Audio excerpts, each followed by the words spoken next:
ફરી એકવાર મારા નવા બ્લોગમાં આપનું હાર્દિક હાર્દિક સ્વાગત છે। અને આજે આપણે આવી ગયા છીએ વાડિયા મકાઈના ખાલા પૂરવા। ખાલા પૂરતા ને એમાં પાછો વરસાદ આવી ગયો, આપણે આવી ગયા પાછા ગોડાઉને। કેવો વરસાદ આવે એ પણ તમે જોઈ જુઓ। ઘડીક પૂરતા છાંટા આવ્યા ને પછી પાછો બંધ થઈ ગયો, જાજો કાંઈ આવ્યો નથી। આપણે પલ્લી ન જઈએ એ માટે આપણે ગોડાઉનની અંદર આવી ગયા છીએ। અને મકાઈના ખાલા પૂરતા એટલે સાઈડમાં મકાઈ પડી છે। છાંટા રહી ગયા એટલે આપણે ચડી ગયા વંડી ઉપર। આખી વાડીનો નજારો તમે જોઈ શકો છો, લીલીછમ માંડવી છે। કલ્પેશને વરસાદની પલળવાની બેગ લાગતી એ માટે એ પણ વંડી પાસે આવી ગયો હતો। આ અમારા વાડીનો માર્ગ છે, તમે જોઈ શકો છો।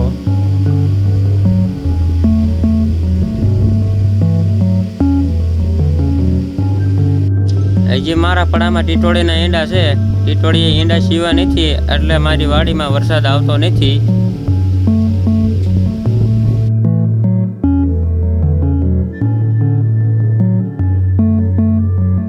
ફાઇનલી મિત્રો આપણે મકાઈ વાવીને થઈ ગયા ઘર તરફ હાલતા।